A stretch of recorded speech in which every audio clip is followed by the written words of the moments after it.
Kabanata 3051. The Asterisk Man ito. Siguradong mapangahas ang Netherworld. Paano nila naiisip na lipulin ang lahat ng tao? Kailangan ko silang lipulin para masugpo ang galit ng mga tao. Naikuyom ni Dexter ang kamao sa galit.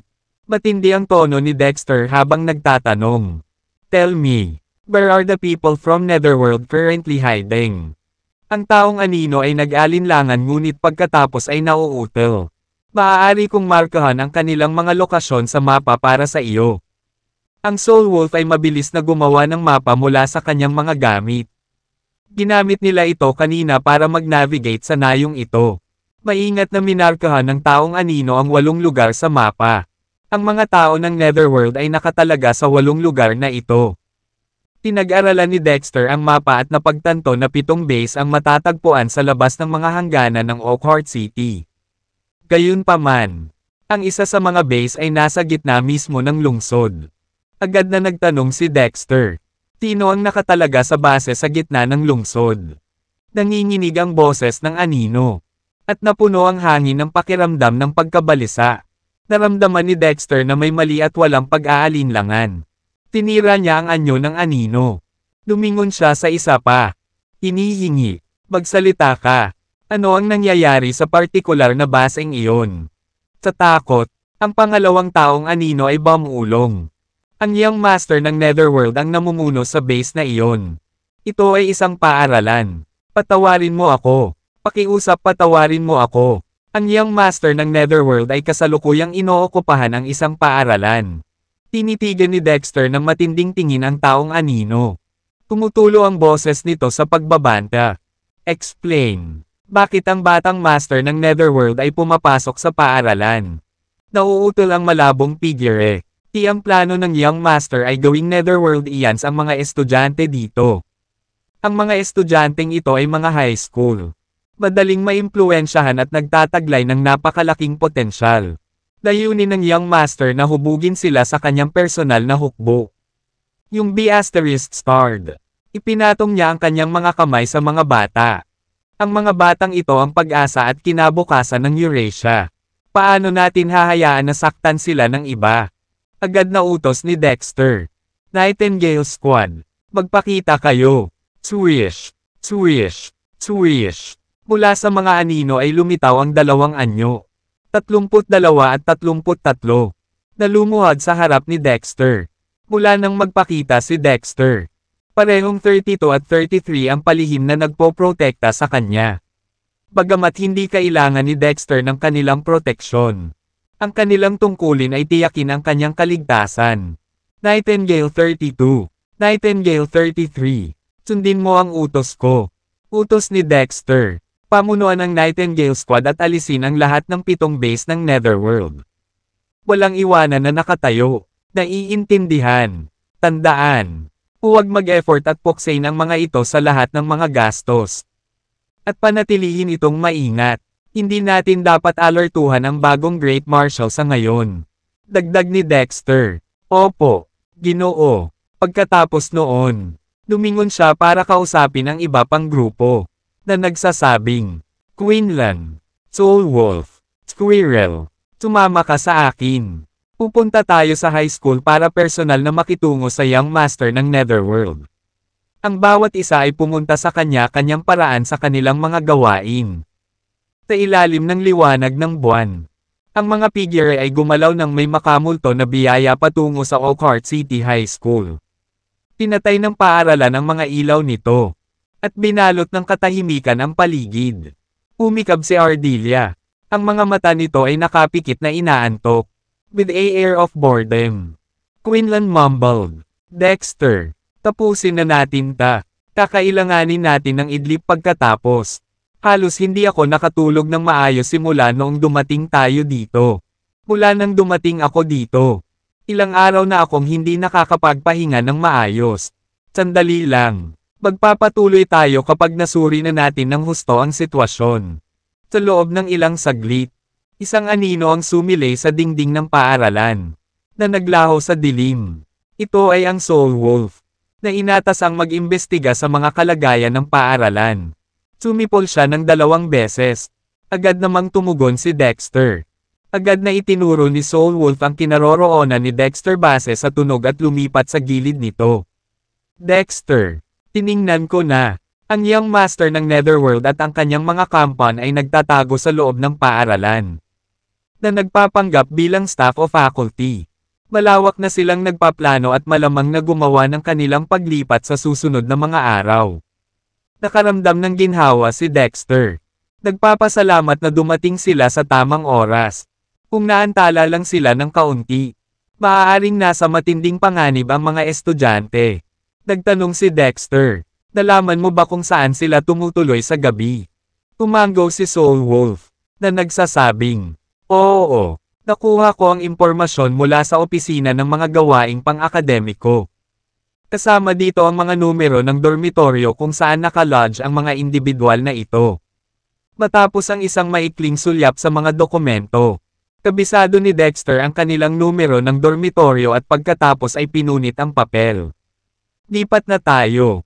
Oras na para kumilos. Pupunta ako sa kwarto ng Young Master. Ang iba sa inyo, kunin ang mga silid sa magkabilang gilid ng Young Masters. Maghangad ng mabilis at mapagpasyang strike. Kailangan nating iwasang masangkot ang mga estudyante at kawani kung maaari. Naiintindihan. Maraming mga figure ang sumakay sa mga dingding na parang mga multo. Na pumapasok sa paaralan. Para sa isang bihasang individual tulad ni Dexter.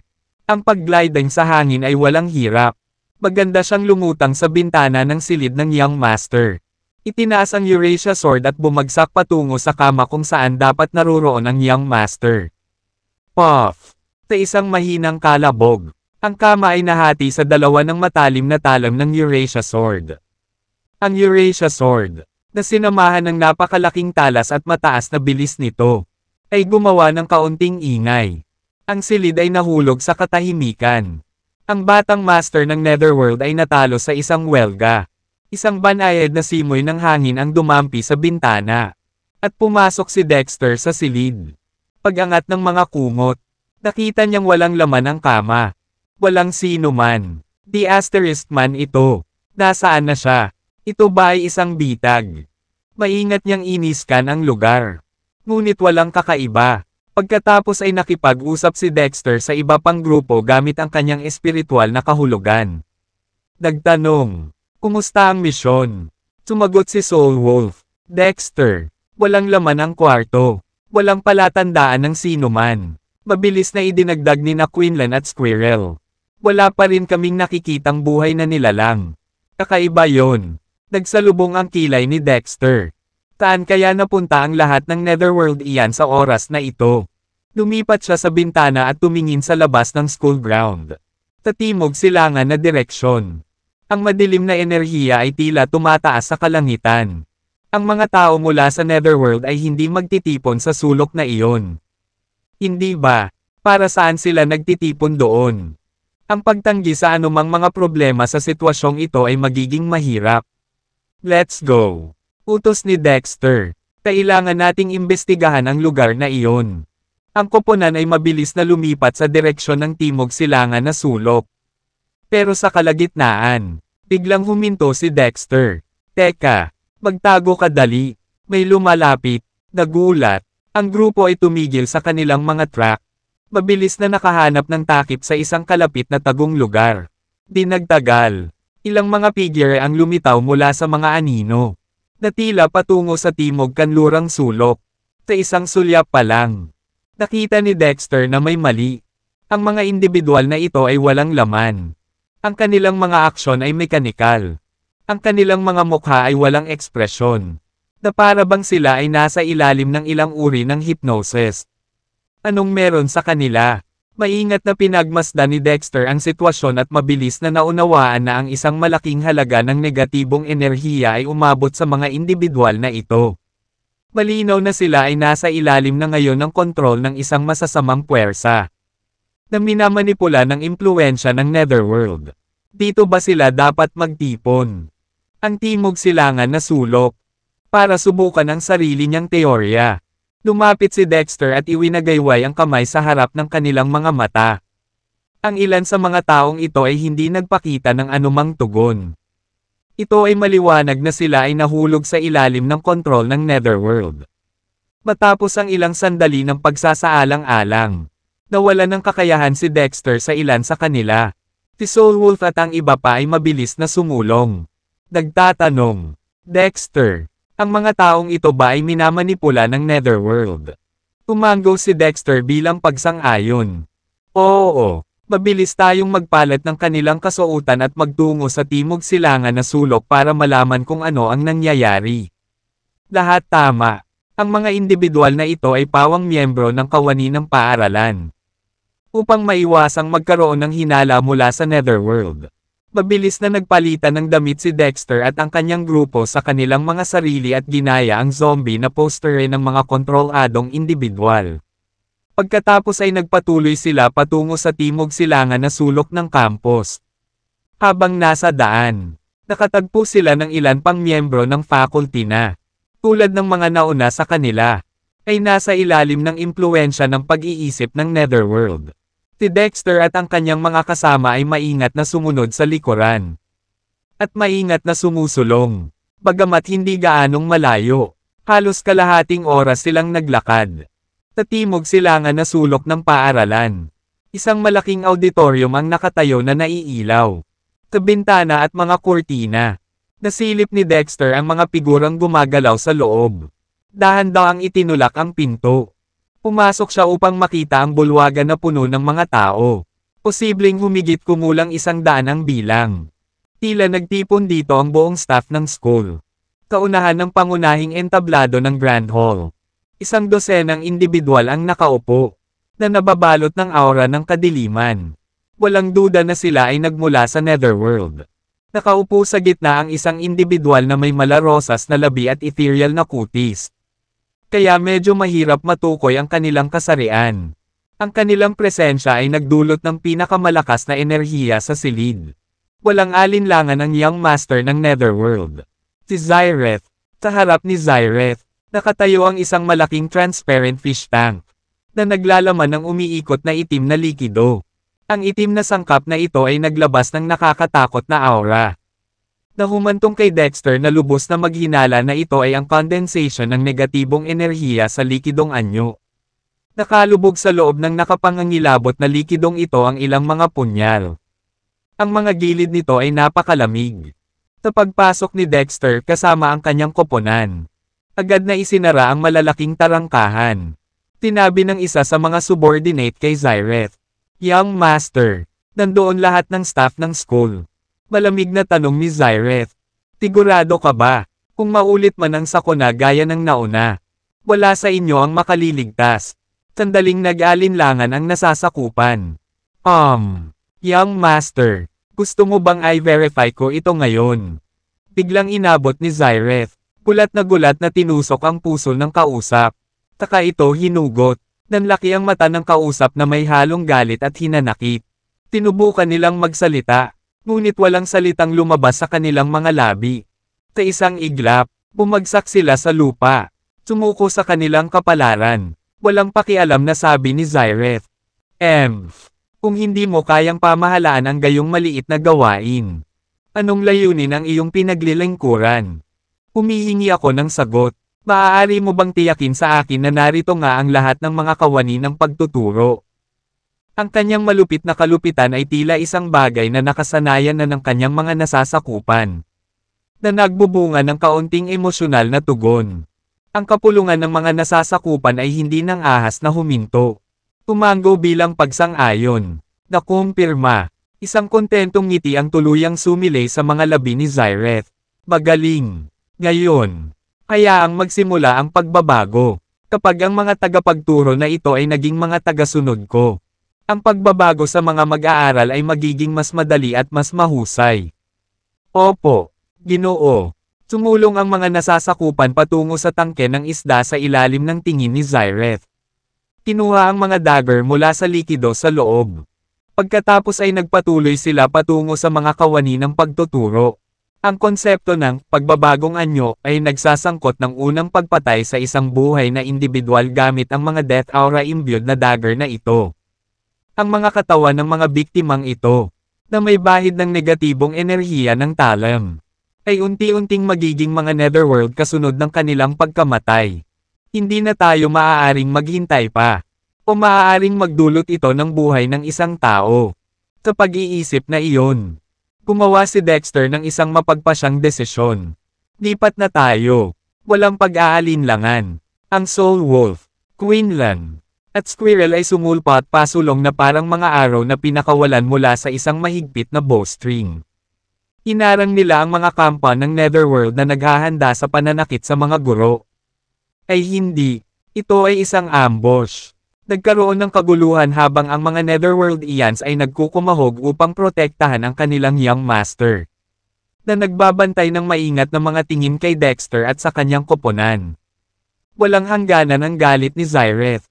At sa sobrang galit, itinusok niya ang isang punyal sa isang nasa ilalim na nakatayo sa tabi niya. Mga walang kwenta, walang kwentang tanga, wala kayong silbi. Angal niya, tinayagan mong makalusot ang kalaban. Ipinikit ng nasasakupan ang kanyang mga mata bilang pagbibitiw. Bumagsak sa lupa na may agarang pagsuko. Bago pa lamang siya makahinga, nagawa niyang bamulong ng "I'm sorry" sa Young Master. Ang mga tao ng Netherworld ay ganap na tapat sa kanilang Young Master. Napatingin tuloy si Zyreth kay Dexter at sa mga kasama niya. Ano sa tingin mo ang ginagawa mo dito? Kapag ang Netherworld ay nagsagawa ng mga gawain nito, ang mga nabubuhay ay dapat tumabi. Ngayon na ang iyong pagkakataon na tumakas. O kung hindi man ay maghanda upang mawala ang iyong mga buhay. Pumalaklak si Dexter. Ang Netherworld ay nakikialam sa mortal na kaharian. Pinapatay ang aking mga tao. Ngunit inaasahan mo na ako. Ang mga buhay ay tatabi lamang. Hindi ba hindi makatwiran iyon? Pangangatuwiran. Tinusubukan mo bang mga twiran sa akin? Ngumisi si Zyreth. Haha, ako, ang Young Master ng Netherworld, ay ang sagisag ng hustisya. Nagkaroon ako ng pagbabago ng puso. Hindi ko na nais na mag-alok sa iyo ng pagkakataong mabuhay. Ang iyong katigasan ng ulo ay lubos na kaakit-akit. Maaaring maging kawili-wili na magtrabaho ka sa ilalim ko. Mayroon akong isang partikular na pagkahilig para sa pagsupil sa mga mahirap pumutok. Mga Netherworld, sundin mo ang utos ko. Sa utos mo, agad na napaluhod ang mga kampa ni Zyreth. Kahit ano pa man, ay convert ang iilang individual na ito sa aking Netherworld Ian minions. Kung mabaigaw ka, titilin mo ang sarili mong buhay. Ang pagsunod sa mga utos ng Master ay hindi mapag-aalinlanganan para sa mga Netherworld Ians. Agad namang tumugon ang mga nasasakupan. Naiintindihan, kung hindi natin makonvert ang ating mga kaaway, walang kaligtasan para sa atin. Nang mailabas na ang mga utos, naglunsad ang sangkawen mula sa Netherworld ng galit na pag-atake kay Dexter at sa kanyang mga kasama. Isang malakas na tawa ang pinakawalan ni Soul Wolf. Hayaan ang isang matandang tulad ko na makipagpalitan ng ilang mga galaw sa iyo. Sa deklarasyon na iyon, diretso siyang naniningil sa gitna ng mga Netherworld Ians. Matagal nang natamo ng Soul Wolf ang rango ng Celestial Class, na ginagawang kakilakilabot ang kanyang lakas kahit sa mortal na mundo. Ang mga kalaban ng Netherworld na ito ay walang kapantay sa kanyang husay. Tumpak na dumaong ang mga suntok at sipa ni Soul Wolf, na nagpapahina sa mga Netherworld Ians ng sunod-sunod. Sa lalong madaling panahon ang larangan ng digmaan ay nagkalat ng mga casualty, na nag-iwan sa marami na hindi makalaban. Nang ibinalik niya ang tingin kay Zyreth, nakita niya ang mabilis na pagbabago ng ekspresyon ng Young Master. Napagtanto na ang kanyang mga plano ay gumuho. Nang makitang patungo na sa timog ang mga bagay, tumayo siya at tumakbo, ngunit hindi siya hahayaang makatakas ni Dexter. Sa isang mabilis na galaw, nagmaterial si Dexter sa tabi ni Zyreth. Inabot niya ang kanyang balikat. Laking gulat ni Zyreth, at likas na naglabas ng punyal mula sa kanyang kasuotan at sinugod si Dexter.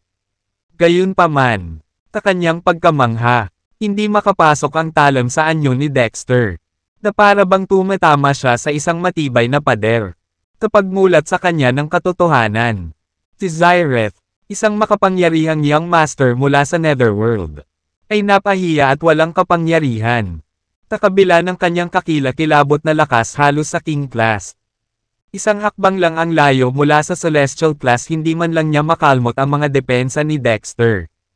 Gaano kalakas ang lalaking ito bago siya? Hindi man lang maisip ni Zyreth. Ang ngiti ni Dexter ay nagdulot ng panginginig sa gulugod ni Zyreth, na nagpadala ng isang alon ng pangamba sa kanya. Hindi mo ako mapapatay. Ako ang young master ng Netherworld. Nanginginig ang kanyang boses, nabahira ng desperasyon ang kanyang mga sinabi. Kung aalisin mo ako, gagawa ka ng isang mabigat na kaaway sa Netherworld. Tumawa si Dexter. Ibig mong sabihin na parang hindi mo mapipigilan ang Netherworld na maging kaaway ko. He locked eyes with Zyreth. His tone resolute, at kahit na hindi ako ituring ng Netherworld na isang kaaway, maninindigan pa rin ako laban dito. Kung hindi bumagsak ang Netherworld, hindi ako magpapahinga. Napabuntong hininga si Zyreth. May bahid ng pag-aalinlangan ang boses. Teka, anong ibig mong sabihin? Ang Netherworld ay walang maraming kalaban. Isa ka ba sa kanila? Eksakto. Ito ay isang malalim na puot. Isang malalim na puot. Sino ka ba talaga? Tanong ni Zyreth. Huminga ng malalim. Hindi mo pa ba kayang pagsama-samahin ito? Don't tell me. Ikaw ang dating Great Marshal. Walang F***Stingway. Mariing sumingit si Soul Wolf. Sa mundong ito, iisa lang ang Great Marshal. At iyon ang lalaking nakatayo dito mismo. Anong dating Great Marshal? Tumigil ka sa pagbubuga ng kalokohan. Sa sandaling iyon, isang pag-alo ng kawalan ng magawa kay Dexter. Narinig na niya ang mga kwentong kumakalat tungkol sa malupit at uhaw sa dugo na si Dexter. Isang figurang may kakayahang lumunin ang anumang nilalang ng walang pagdadalawang isip. Gaya ng inaasahan, ito ay ang Great Marshal. Dexter Cruz. Ngayong nasa kamay na niya ako. May pag-asa pa bang magkaroon ng positibong resulta? Pinutol ng boses ni Dexter ang tensyon. Nakagawa ng hindi mabilang na karumal-dumal na krimen ang Netherworld ng walang pagpipigil. Hinahatulan kita ngayon para sa iyong kasalanan. Maghintay. Bumuga sa hangin ang boses ni Zyreth. Halata sa tono niya ang desperasyon. Hindi mo ako mapapatay. Hindi mo dapat. May kakaibang kislap ang titig ni Dexter. Tayaw na sumasayaw sa kanyang mga mata habang nagtatanong siya. Sabihin mo sa akin. Bakit ko ililibang ang iyong buhay? Natigilan si Zyreth sa sinabi niya. Imalapit ka na sa isang life or death duel kasama ang aking ninong. And trust me, nakatadhana kang matalo laban sa kanya. Kapag natalo ka na, wala nang takasan. Gayunpaman, kung bubuhayin mo ako, maaari akong magsilbing bargaining chip laban sa aking ninong. Tiyak na bibigyan ka niya ng paraan upang mabuhay. Ito lang ang pagkakataon mo. Anong kalokohan? Walang saglit na paghinto. Isang matunog na sampal ang ibinigay ni Soul Wolf sa mukha ni Zyreth. Tama na ang daldal mo. Hindi man lang kumikibo si Dexter sa tinaguriang bagong Great Marshal. Walang bigat ang iyong mga banta. Dexter, hayaan mo akong hawakan ito. Hindi mo kailangang dumihan ang iyong mga kamay. Sa isang walang pakialam na kilos, hinagis ni Dexter si Zyreth kay Soul Wolf. At sinabing, bilasan mo, naiintindihan. Nang malapit ng dumaong ang hampas ni Soul Wolf, umalangaw-ngaw ang boses ni Zyreth sa isang gulat na pakiusap. Hindi. Dexter, wala ka na bang pakialam sa mga magulang mo? Kung mamatay ako, mamamatay din ang mga magulang mo. Napatingin si Dexter sa lalaki. Napukaw ang kanyang curiosity. Sa nagbabagang tingin, tumingin si Dexter kay Zyreth. Anong ibig mong sabihin? Sagot ni Zyreth, your parents. I know where your parents are. Their lives hang in the balance right now. Kung hindi mo sila ililigtas. Kung gayon, mamamatay sila. Ako lang ang nakakaalam ng kinaroroonan nila sa mundong ito. Kahit ninong ko ay hindi alam. Ang kalokohan. Mabilis na sumugod si Dexter. Hinawakan si Zyreth sa kwelyo. Hiniling niya, sabihin mo sa akin. Nasaan nga ba ang mga magulang ko? Huminga ng malalim si Zyreth. Maaari kong sabihin sa iyo. Ngunit dapat mong aipan ko na hindi mo ako papatayin. Dahil sa biglaang pagsabog ng lakas, inihagis siya ni Dexter sa lupa. Nabasag si Zyreth sa lupa, na lumikha ng isang malaking hukay. Umalangaw-ngaw sa paligid ang mga hiyaw niya sa sakit, na para bang nawala ang kalahati ng kanyang buhay. Sabi ni Dexter, sa tingin mo ba nasa posisyon ka na makipag-ayos sa akin ngayon? Kung hindi ka magsasalita, tiyak na papatayin kita. Natigilan si Zyreth. Walang awa ang taong ito. Gumagamit siya ng ganoong brutal na hakbang sa pinakamaliit na hindi pagkakasundo. Kaya naman, hindi siya mangangahas na maging matigas ang ulo kay Dexter. Mabilis siyang nagpaumanhin. Sasabihin ko sa iyo. Sasabihin ko sa iyo. Nakulong sila sa isang kuweba. Tinabi ni Dexter. Sabihin mo sa akin. Aling bundok at aling kuweba? Sabi ni Zyreth. Sa Windstorm Mountain. Kung saang kuweba naman? Well, napakaraming kuweba doon. Kaya hindi ko alam kung paano ito ay describe. Pero pwede kitang dalhin doon. Walang pakialam na sabi ni Dexter. Mas mabuting hindi mo ako pinaglalaroan. Dalhin mo ako dyan dali. Sige, sige. Lumingon si Dexter at inutusan sina Soul Wolf at Quinlan. Manatili kayo. Linisin ang larangan ng digmaan. At huwag istorbohin ang mga guro at estudyante rito. Babalik ako maya-maya. Tumanggaw si Lone Wolf. Dexter. Mag-ingat ka, sabi ni Dexter. Huwag kang mag-alala. Alam ko ang limitasyon ko. Dinala ni Dexter si Zyreth.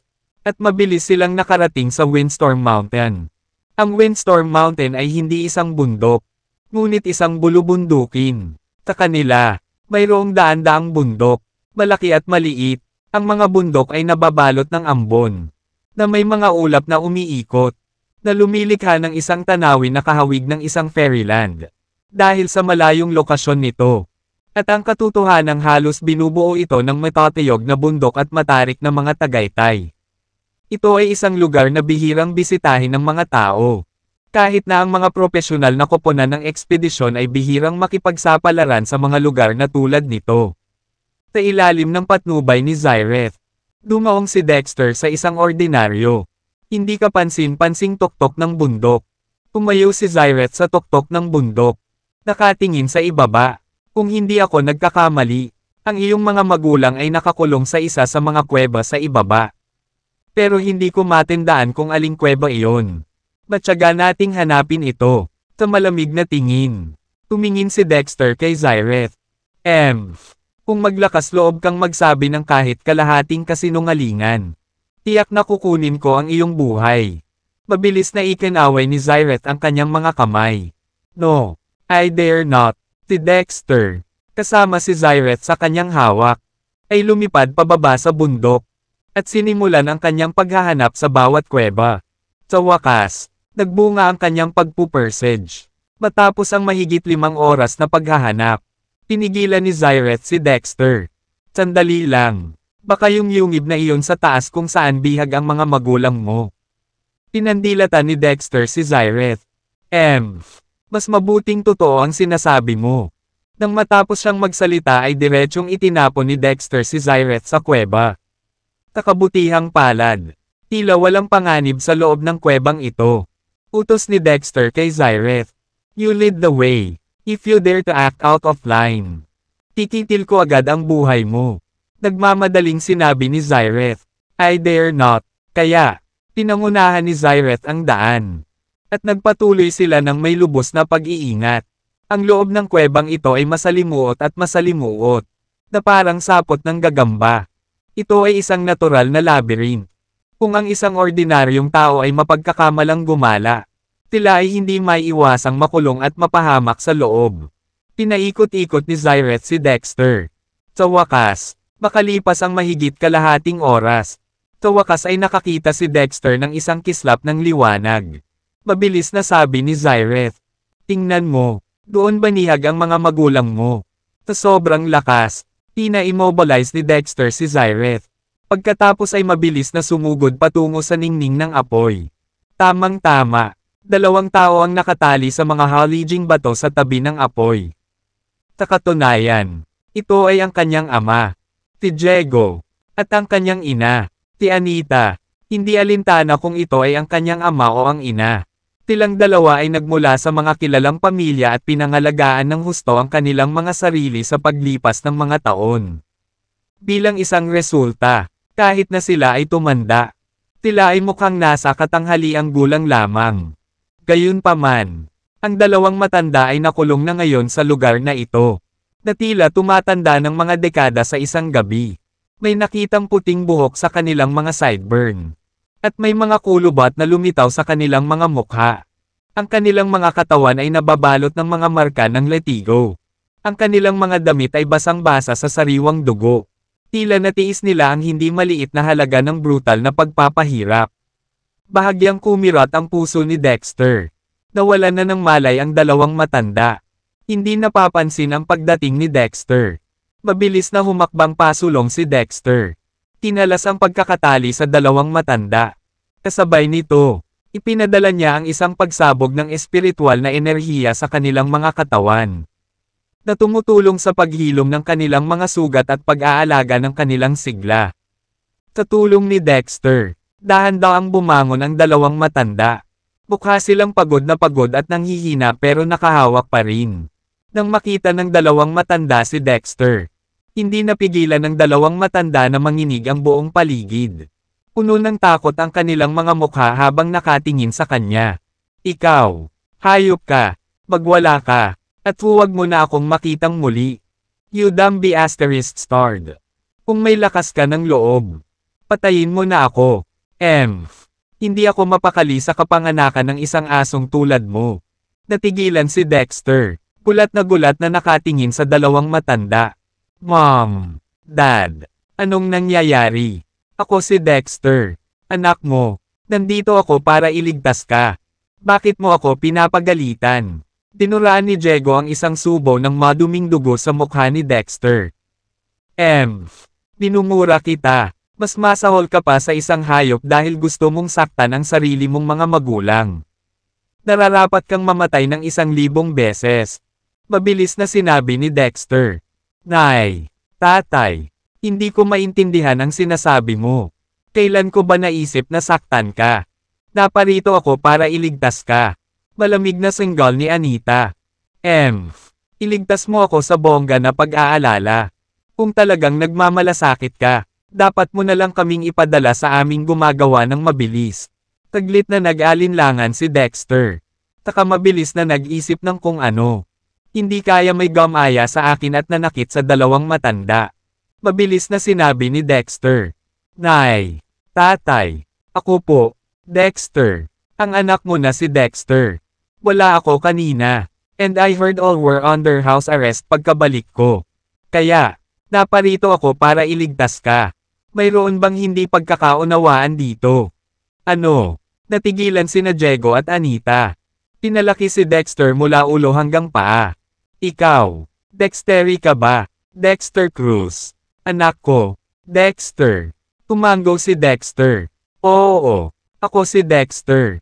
Nanay, tatay, ano ang nangyayari sa iyo? Hindi mo naman siguro ako makikilala, di ba? Tumulo ang luha sa tuwa ni Diego at Anita nang bumulalas sila. Dextery, ikaw pala, ikaw talaga. Bumalik ka na. Mabilis na tanong ni Dexter. Ma, Dad, anong nangyayari? Paano ka napadpad dito? Sino ang nagkasala sa iyo? Magtiwala ka dahil talagang hahanapin ko ang hustisya para sa iyo. Biglang namutla ang mukha ni Diego at Anita. Tumakbo ka, Dextery. Mabilis na umalis sa lugar na ito. Isa itong bitag. Huwag mo kaming alalahanin. Magiging maayos lanang kami.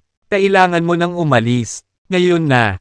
Naramdaman din agad ni Dexter ang bakas ng panganib. Itinaas niya ang dalawang matanda sa kanyang likuran. Sabay tayong aalis. Naglakad siya ng matulin kasama ang kanyang mga magulang sa kanyang likod. Tabik na makatakas mula sa lugar na ito. Gayunpaman, pagkaraan lamang ng ilang hakbang, isang malakas na puwersang mapang-api ang biglang bumagsak sa kanya. Parang biglang nabigatan ng maliit na bundok. Pilit na idiniin ang mga paa ni Dexter sa batong lupa. Ngunit nagawa pa rin niyang panatilihin ang kanyang paa. Kasabay nito, Mabilis niyang pinakawalan ang kanyang panloob na lakas, na tinulungan sina Diego at Anita na labanan ang panggigipit na ito. Ang mga ordinaryong tao ay hindi makayanan ang gayong napakalaking presyon. At sila ay madudurog sa pool. Ano ang nangyayari? The Asterisk Man. Saan galing ang pressure na ito? Dahan-dahan niyang ibinaba ang kanyang mga magulang at sinabing, "Maghintay po kayo dito sandali.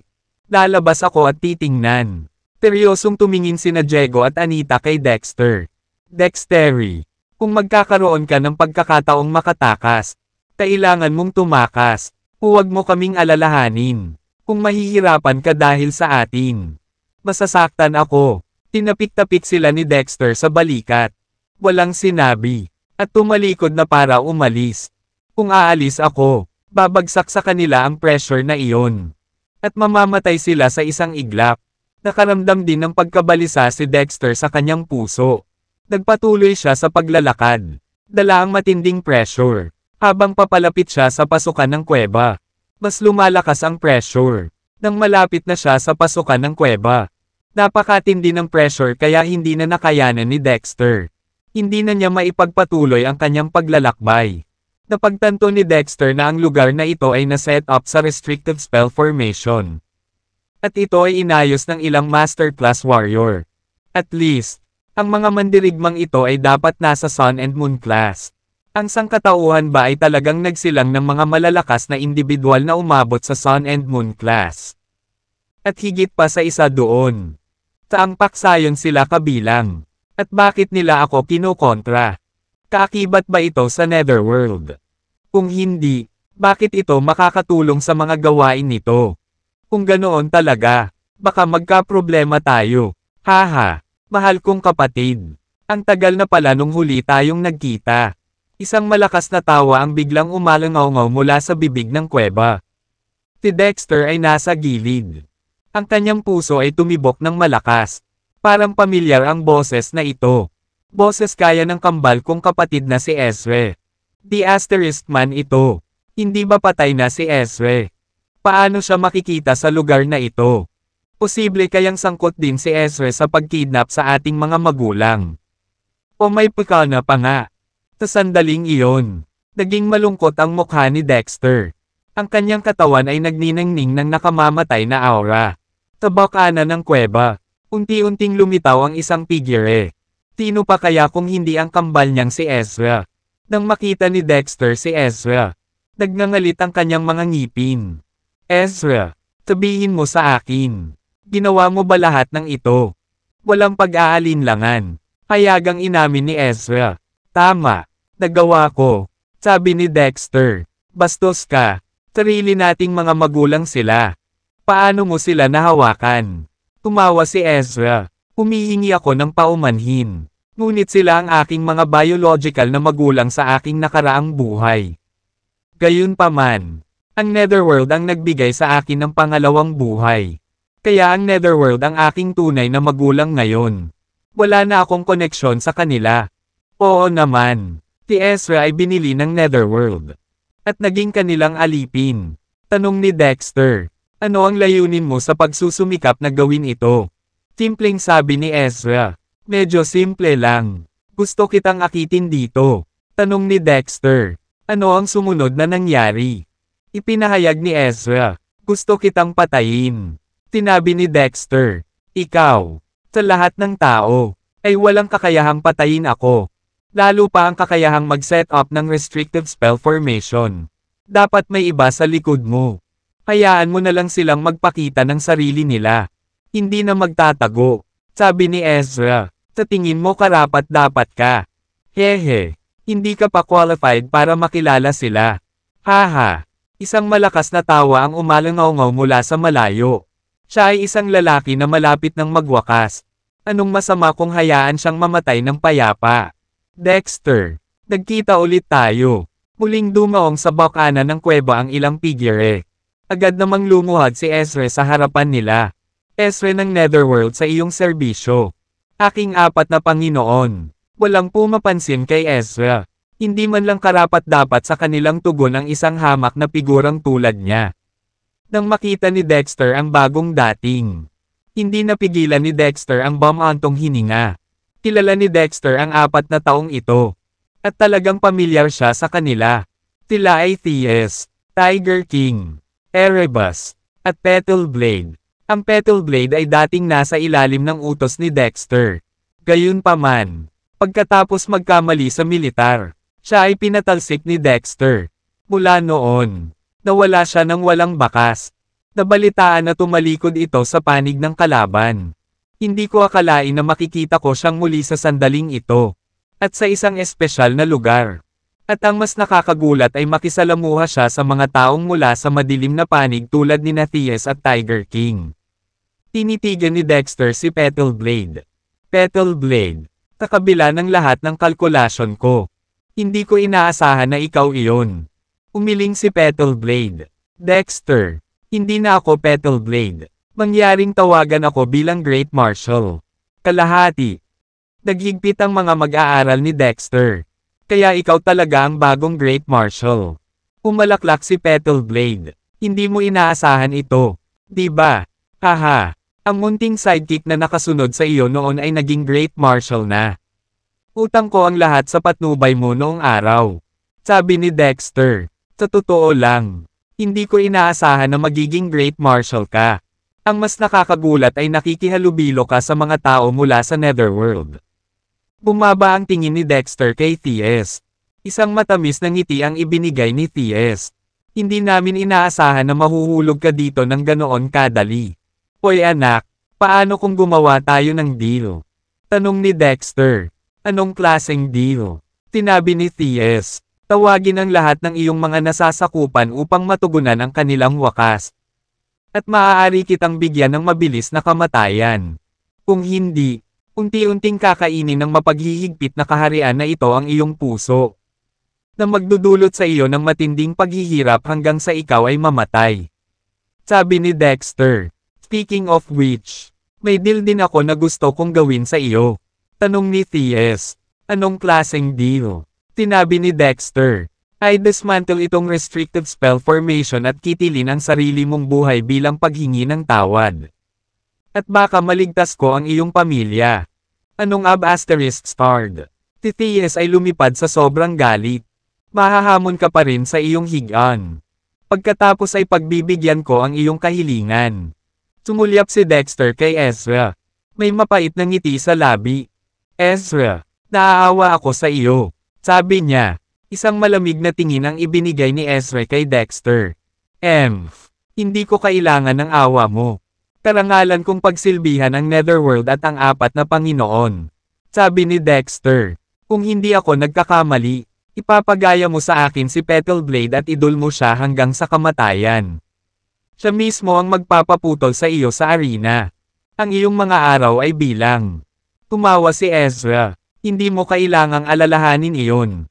Tinabi sa akin ni Great Marshal na gusto niyang aminin ko ang pagkatalo ko sa paligsahan at aminin ang lahat ng mga krimen na nagawa ko. Kabilang ang pagtataksil at pakikipagsabuatan sa kalaban. Kung gayon, tatanggapin ako ng Great Marshal bilang kanyang disipulo, na nagpapahintulot sa akin na magsimulang muli. Ikaw, mahigpit na nakakuyom ang mga kamao ni Dexter. Kahit na malakas ang isip niya. Nahihirapan siyang manatiling matino sa sandaling ito. Kung gagawin talaga nila ito, tuluyang masisira ang reputasyon ko habang buhay. Anong gagawin ko? Bumaba ang tingin ni Dexter kay Zyreth. Nakulong pa rin si Zyreth sa lakas ni Dexter. Hindi makagalaw. Mahigpit na hinawakan ni Dexter si Zyreth sa kanyang kamay. Nasa kamay ko si Zyreth. Wala akong lakas ng loob na hilingin sa iyo na palayain ako. Ngunit mangyaring, hayaan ang aking mga magulang na umalis sa malaimpyernong lugar na ito. Kung hindi, tiyak na papatayin ko si Zyreth. Nang marinig ang banta ni Dexter, nagkibit balikat lang si Petal Blade. Sige patayin mo ako kung gusto mo. Marami kaming young masters na tulad niya sa Netherworld. Wala na talaga akong pakialam kung mawalan pa ako ng isa. Zyreth was on the verge of a breakdown, Petal Blade. Shut the hell up. Huwag mong kalimutan ang sinabi sa iyo ng tatay ko bago tayo umalis. Siguruhin mo raw ang kaligtasan ko. Kung may mangyari man sa akin. Siguradong hindi ka pakakawalan ng tatay ko. Tumawa si Petal Blade. Young Master, ang kulit mo talaga. Hindi ka takatak ang pinili ka ni Master Hades bilang tupa ng sakripisyo. Hindi ako mapakali na mag-aksaya ng oras sa iyo. Tara na, paulit-ulit na umungol si Zyreth. Petal Blade, tumayo ka, kahit mamatay ako, hinding-hindi kita bibitawan. Ang tanging natanggap niyang tugon ay ang kanyang sariling echo. Ha! Isang mahinang buntong hininga ang pinakawalan ni Dexter. Ngayon ay talagang nagkakagulo na kami. Unti-unti niyang tinahak ang daan pabalik sa tabi ng kanyang mga magulang. Nang makitang bumalik si Dexter, mabilis na nilapitan siya ng dalawang matanda. Dextery, okay ka lang? Umiling si Dexter. Wala lang. Tanong ni Anita. Dextery, sabihin mo sa amin ang totoo. May paraan ba talaga para umalis tayo sa lugar na ito? Hindi mo kailangang mag-alala sa amin. Basta makaalis ka ng matiwasay. Magiging kontento na kami ng papa mo. Nakangiting sabi ni Dexter. Mom and Dad, don't worry. Hindi talaga ako kayang pigilan ng maliit na lugar na ito. Hindi na ako ang parehong tao sa nakaraan. Hindi may kikaila ang sinseridad ni Dexter. Kaya kapwa kumbinsido sina Diego at Anita. Ang mga kunot sa kanilang mga kilay ay lubos na nakaka-relax. Sabi ni Diego, hindi ko talaga in-expect na gagawa ng karumal-dumal na gawa ang rebelding iyon. Iginapos niya tayo at dinala rito. Na nagbabalak na maakit ka namin sa bitag na ito. Kung tumanggi kami, ipagkakait niya kami ng pagkain at inumin. At aabuso pa nga. Napansin ni Dexter na ang dalawang matanda ay mukhang mas haggard. At ang kanilang mga katawan ay mahina. Malamang dahil matagal na silang hindi kumakain o umiinom ng kahit ano. Kaagad, inilipat ni Dexter ang ilang espiritual na enerhiya sa kanyang mga magulang. At tulad ng inaasahan, ang kanilang mga kutis ay bumuti ng husto. Sabi ni Dexter, Nay, Tatay, magpahinga kayong dalawa. Susubukan kong isipin kung paano makakatakas dito. Huwag kang mag-alala, ilang oras na lang bago tayo makalabas. Sige, talagang pagod ang dalawang matanda. Nakakita sila ng patag na lugar at nakatulog sila ng mahimbing. Agad na ginising ni Dexter ang King of Dragons at Oseday para pag-usapan ang mga countermeasure sa kanila. Alam ni Dexter na halos imposibleng masira ang malaking restrictive spell formation na ito ng mag-isa. Kakabutihang palad, mayroon pa rin siyang King of Dragons at Oseday na selyado sa loob niya. Dapat silang makapagbigay ng kamay. Matapos malaman ang katotohanan mula kay Dexter, parehong natahimik si King of Dragons at Oseday. Nang makita iyon, naging balisa si Dexter. Hoy! Yay! Yay! Magsasalita ba kayo? May pagkakataon ba tayong makatakas? Galit na nagpahayag ang King of Dragons. Kung ito ang aking kalakasan. Ang porma sayo na ito ay magiging isang maliit na hukay ng putik para sa akin. Madali akong makagat ng isang special passage at matagumpay na makatakas. Pinutol siya ni Dexter. Hold on. Hold on. Nagtatanong ako tungkol ngayon. Hindi tungkol sa iyong heyday. Bamantong hininga ang King of Dragons. Nako, hindi pa fully recovered ang lakas ko. Kung hindi ganoon kalakas ang mapang-ipang puwersa rito, marahil ay pinangunahan ko kayong lahat na tumakas. Gayunpaman, ang mapang-ipang puwersang ito ay masyadong malakas, kaya hindi ko lubos na magagamit ang aking lakas. Sumuko si Dexter sa King of Dragons at tinanong si Oseday. Mayroon ka bang anumang solusyon? Sumagot si Oseday. Kung ang aking orihinal na katawan ay nasa paligid pa rin noon. Ang restrictive spell formation na ito ay hindi hihigit sa isang mirage para sa akin.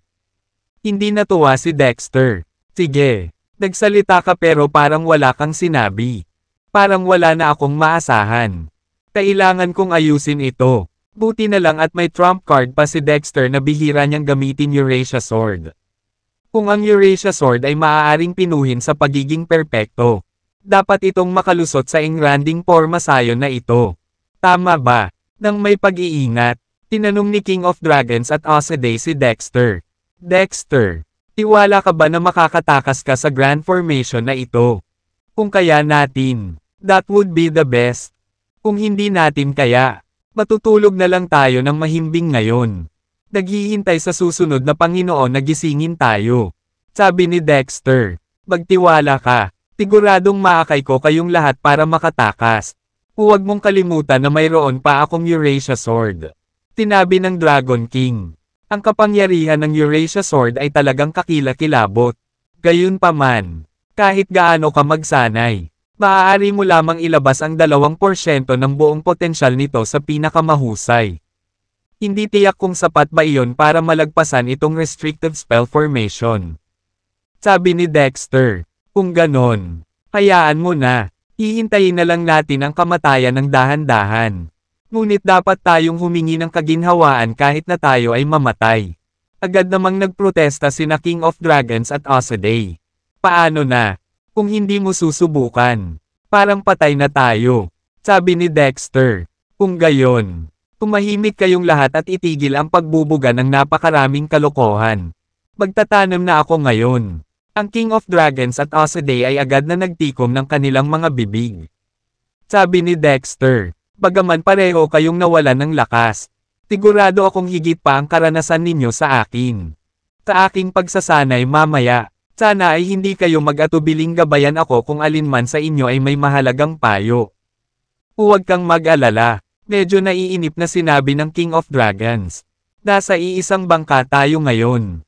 Kaya syempre gagawin namin ang lahat para matulungan ka. Bumantong hininga si Dexter sa loob. Umaasang magiging epektibo ang Eurasia Sword. Pagkaalis ni Ezra, isa lang ang ginawa niya. Bilang Great Marshal, inabisuhan niya ang mga nasasakupan ni Dexter. Tulad ni Soul Wolf at Killer Wolf. Nahawakan ang kanilang mga kabayo at iwasan ang anumang karagdagang aksyon. Tahimik silang maghintay para sa life and death showdown kasama ang bagong Great Marshal. Dahil dito, ang Soul Wolf, Killer Wolf at ang mga miyembro ng Nightingale Squad ay lubos na nataranta. Bakit biglang huminto si Great Marshal kung mayroon pang ilang mga base ng Netherworld na natitira upang mapuksa? Gayunpaman, hindi sila binigyan ni Ezra ng maraming paliwanag. Ang Soul Wolf, Killer Wolf at ang iba pa, na walang kondisyon na sumunod kay Great Marshal, ay hindi na nagtanong pa at hinayaan ang bagay na magpahinga. Sa sumunod na mga araw, ginugol ni Ezra ang kanyang oras sa pag-ensayo sa Great Marshal Palace. Kailangan niyang mag-ensayo kasama si Petalblade, na siyang bagong Great Marshal. Sa entablado, dapat niyang malaman kung paano siya dapat gumanap, kung paano magsisi, at kung paano hahamakin ng mga tao ang dating Great Marshal. 10 araw na lumipas sa isang kisap mata. Dumating na sa wakas ang epikong labanan sa pagitan ng Petalblade at Dexter. Ang mapagpasyang labanan sa pagitan ng buhay at kamatayan ay magaganap sa Eurasia Arena. Isang national level na panlabas na boxing ring. Ang malawak na parisukat ay kayang tumanggap ng napakalaking 40 hanggang 50,000 manunood. Isang araw bago ang paligsahan. Ang paligid ng ring ay puno na ng mga tao. Karamihan sa kanila ay mga mamamahayag. Naunawaan nilang lahat na ang sino mang makakapag-broadcast ng malaking labanan na ito ng live ay tataas ang atensyon ng kanilang media ng 12 o kahit na daan-daang beses. Ang isang dagat ng mga tao ay umaabot hanggang sa nakikita ng mata, na walang katapusan sa paningin. Ang hiyawan at kaguluhan ay tila sapat na upang mapunit ang kalangitan. Sa wakas ay dumating na ang tanghali habang ang lahat ay sabik na naghihintay. Ang paligsahan ay matagumpay na nagsimula. Sa tournament na ito, walang referee, walang host, lahat ay nakabatay sa buhay at kamatayan ng mga kasali. Sa ilalim ng tingin ng walang katapusang korona, isang figure ang bumaba mula sa langit. Pagkalapag niya, sumabog ang eksena sa kasabikan. Ito ay ang dating Great Marshal, Dexter. Siya ay malamig tulad ng dati. At ang kanyang larangan ng enerhiya ay napakalaki. Bawat galaw niya ay naglalabas ng panggigipit ng isang makapangyarihang mandirigma. Nakaramdam ito ng panghihina ng loob. Mula noong huling press conference, kung saan nilinis ni Dexter ang kanyang pangalan. Maraming tao ang patuloy na sumuporta sa kanya. Ang mga tagay sa eksena ay sunod-sunod na kumaway. At nakakabinging malakas, sa gitna ng mga tagay. Nanatiling walang pakialam si Dexter. Umakyat siya sa entablado. Matatag na parang bundok. Ang malamig na tingin ay nakatutok sa pasukan. Maya-maya, may lumitaw na ibang figure sa pasukan. Ito ay ang bagong Great Marshal. Petalblade na dating kilala bilang Hayden. Tapaglabas ni Petalblade, muling sumambulat ang mga alon ng tagay mula sa karamihan. Talagang karapat-dapat si Petalblade sa kanyang kasalukuyang posisyon bilang Great Marshal. Nakatanggap siya ng mas mataas na suporta mula sa karamihan. Nilunod ng alon ng mga boses ang boses ni Dexter. Tuwang-tuwa si Petalblade sa pagsamba ng karamihan. Isang ngiti ang lumapad sa kanyang mukha. Tumenyas siya sa masa at dahan-dahang umakyat sa stage. Pag-akyat pa lang niya sa stage at pag-lock ng mata kay Ezra na nagpanggap na kambal niyang kapatid. Natahimik agad ang mga tao.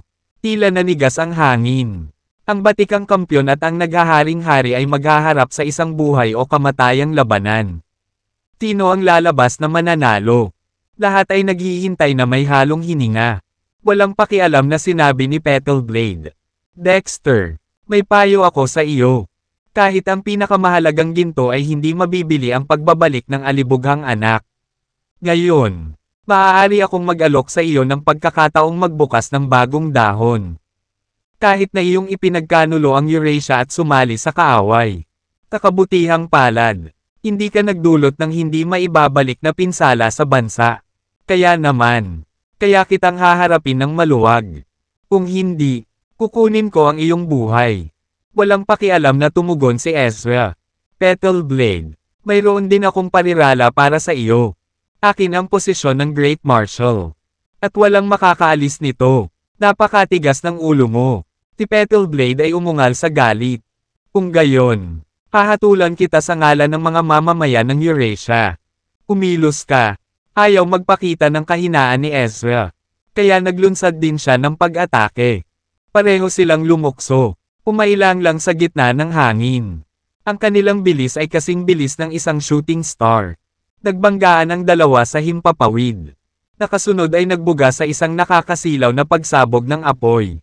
Ang apoy ay spherical, na bumabalot sa dalawang figure sa loob. Ang ningning nito ay katumbas ng maliit na araw. Napakatindi na imposibleng panatilihing nakadilat ang mga mata. Imposibleng makilala ang labanan sa loob. Hinaramgan ng makikinang na golden fireball ang karamihan sa mga attack wave ng dalawang individual. Ngunit may kaunting attack wave pa rin ang nakalabas. Kakabutihang palad. Inayos ng Petalblade ang mga tao na ay neutralize ng maaga ang resulta ng pag-atake. Na maiwasan ang pinsala sa mga inosenteng sibilyan. Gayunpaman, ang isang maliit na bilang ng mga natitirang pag-atake ay nakalusot sa net. Tuwing sila ay humampas ng isang bagay. Ito ay agad na madudurog at magwawala kasama ang mga reinforced concrete na gusali. Ang nakakagulat na eksenang ito ng labanan ay nag-iwan sa lahat na nanunood sa pagkamangha at takot. Lubos na namangha. Ang mga tao ay hagong sa diskusyon. Ang lakas ng bagong Great Marshal ay tila mas malaki kaysa dati. Sa katunayan, maaaring ang bagong Great Marshal ay nasira sa kasalukuyang kaharian, na umabot sa mas mataas na taas. Kung ganoon ang kaso, ang bagong Great Marshal ay talagang karapat-dapat na maging numero 1 mandirigma sa mundo. Boom! Ang sagupaan sa pagitan ng dalawang panig ay napakatindi na nagdulot pa ng kulog sa kalangitan. Pagkatapos ng kulog, isang kidlat ang tumama sa napakalaking ball ang apoy. Ang napakalaking ball ang apoy ay nahati sa isang iglap, na nagiging dalawang guhit ng kidlat na tumagos sa langit at lupa. Na unti-unting bumababa sa lupa. Naglaho ang kidlat, nagsiwalat ng dalawang figure. Ito talaga ang bagong Great Marshal. Petalblade. At ang dating Great Marshal. Dexter.